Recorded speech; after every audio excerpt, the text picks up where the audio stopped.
Hi, my name is Bryony Shopland, and today I will be speaking about the roles and responsibilities of the registered nurse.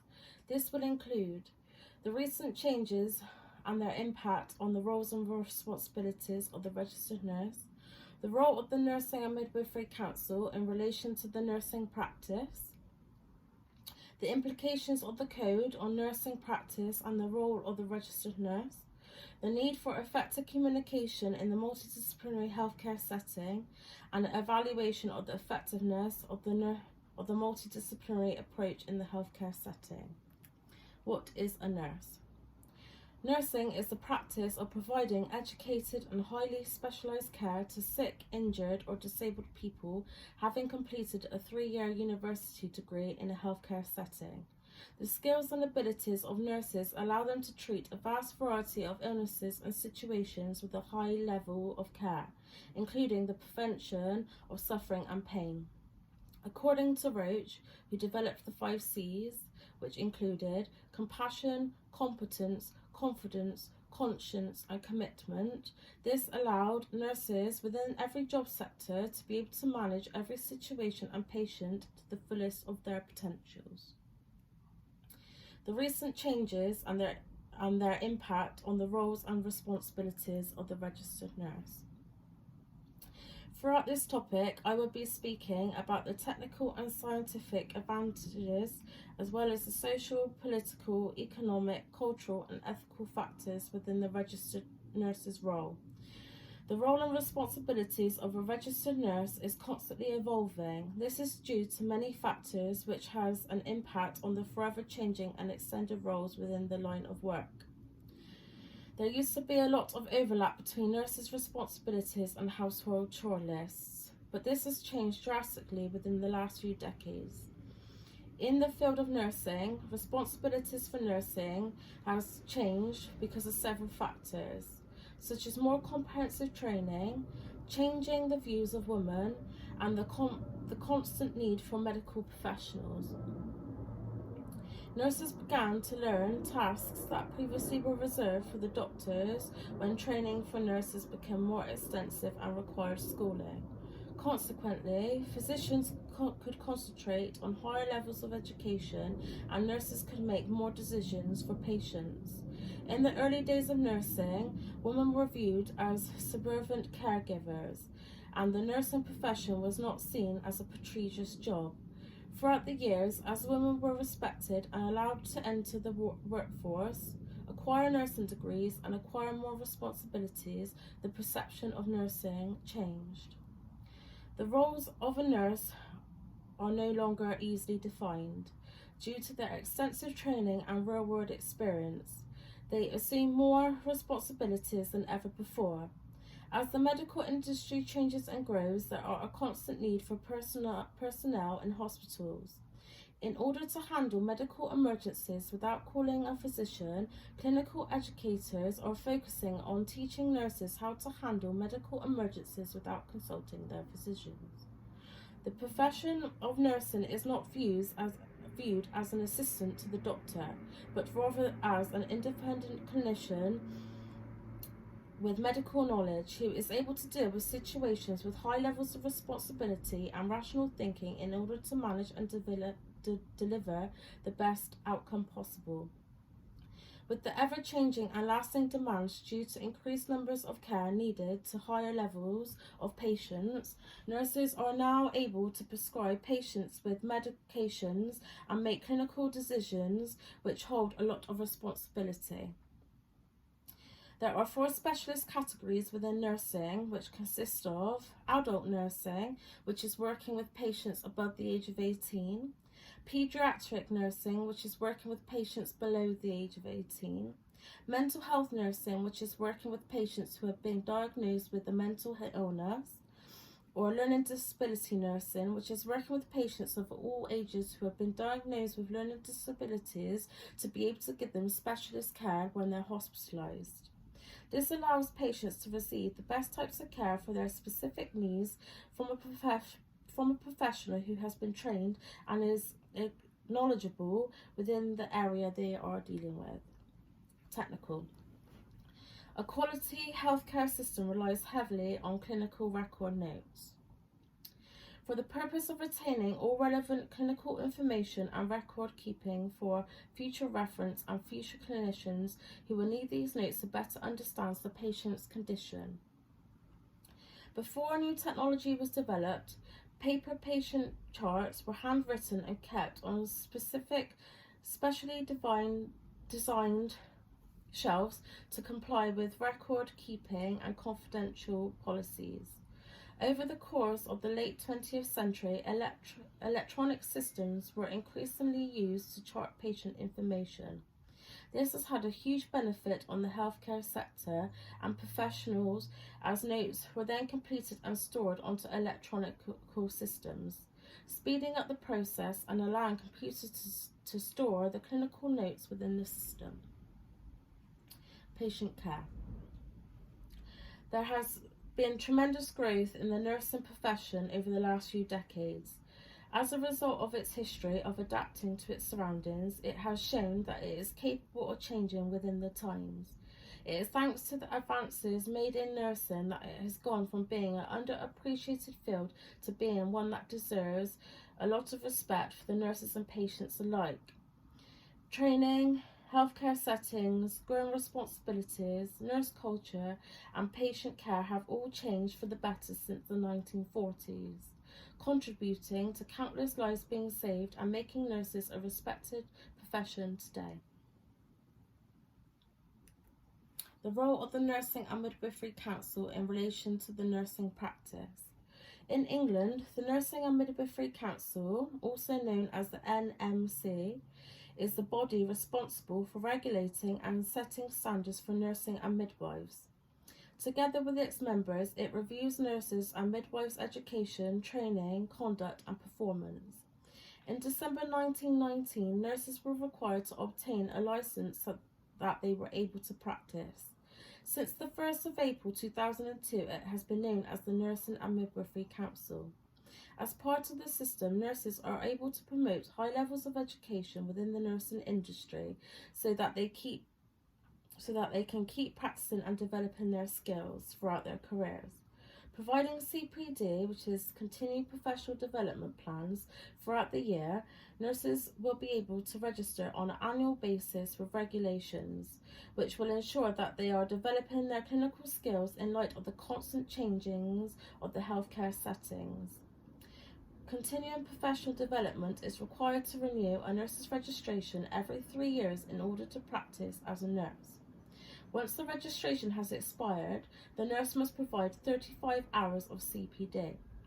Throughout various sources of online courses, participation in learning events, and many more, nurses can practice and log their continuing professional development. Nurses who do not report their CPD hours and verify them on the NMC website under their unique registration code will be investigated by the NMC and a formal hearing will be requested. Depending on the outcome, the member may be subjected to a more serious sanction, such as suspension or expulsion, and their misconduct can be publicised. The NMC also has the authority to compose sanctions, cautions, suspensions, and striking off orders. This is to improve public protection and also rules and regulations to enable nurses to be able to follow clear systems to be able to practice within the guidelines. The implications of the code on nursing practice and the roles of a registered nurse. A series of statements in the code describes what nurses, midwives, and nursing associates should do in order to practice in a good and ethical manner. It consists of a series of statements when taken together convey the essence of good nursing practice among nurses, midwives, and nursing assistants. The code of practice includes: you must treat people as individuals and respect their dignity.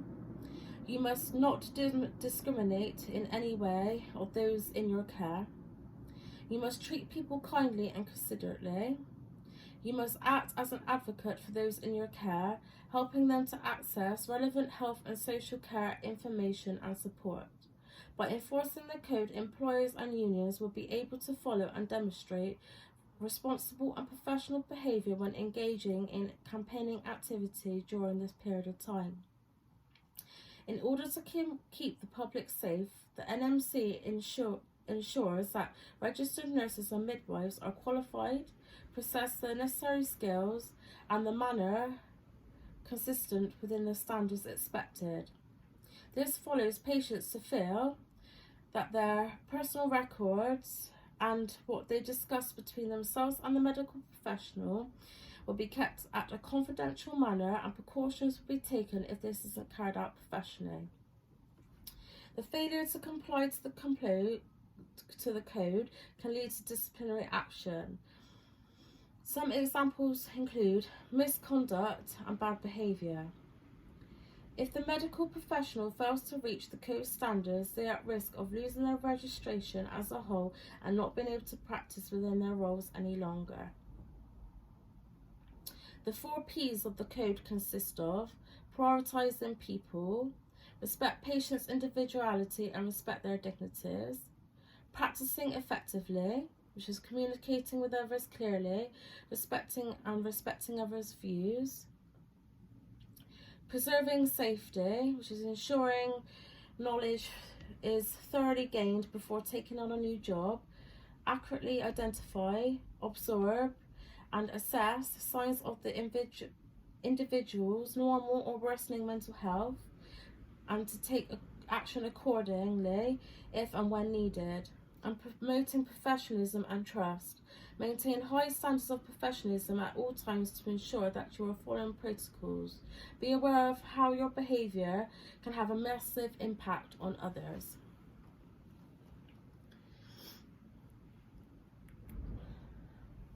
The need for effective communication in a multidisciplinary healthcare setting. The healthcare industry employs multidisciplinary teams.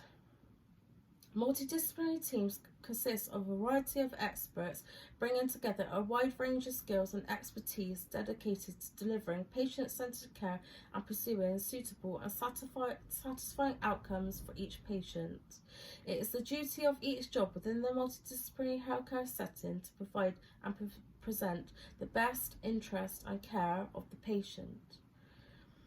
This line of work consists of several jobs, which includes nurses, doctors, social workers, care coordinators, receptionists, paramedics, and many more.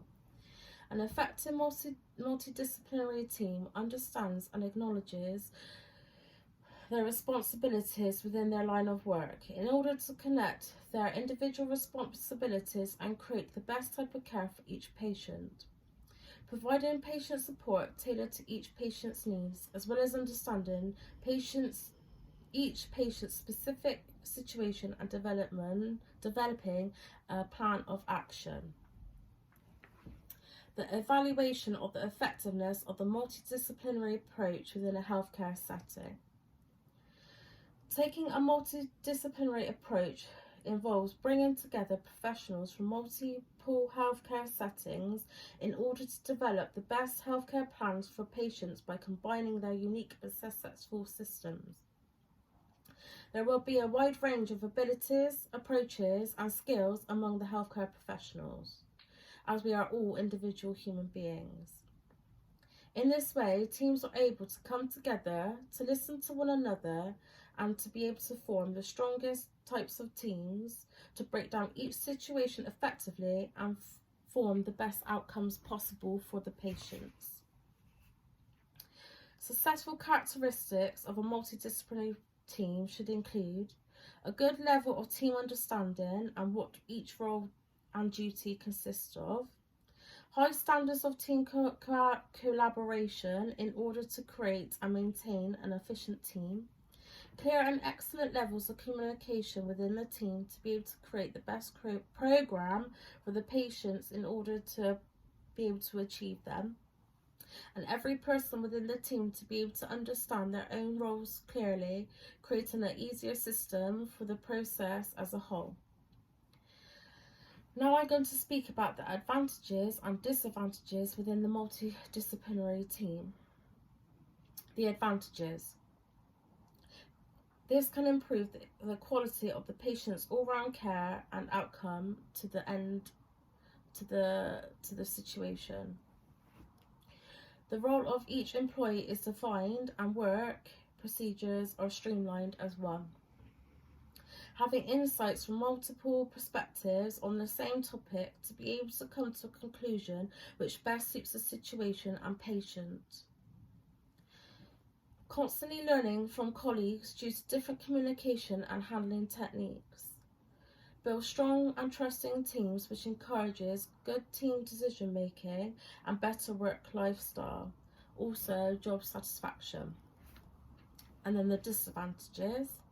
The costs.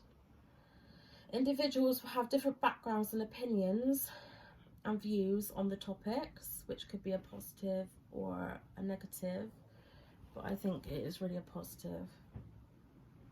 Poor communication between colleagues and lack of understanding between workers. While this system has both advantages and disadvantages, I believe the advantages outweigh the disadvantages. The great thing about a patient-centered team is that it breaks down each role into smaller specific roles, which enables team members to learn and gain different skills from one another. When these systems are in place properly, practiced and complemented by a professional attitude and an open-minded attitude, working in a healthcare sector becomes less stressful and more rewarding. In addition to that, it provides a better chance for the patients to receive the best possible medical care which has been developed by multiple individuals with different backgrounds. And then my summary. Thank you for watching my presentation. Within this project, I have gathered more understanding of the roles and responsibilities within the registered nurse's role, and I hope you have too. Thank you.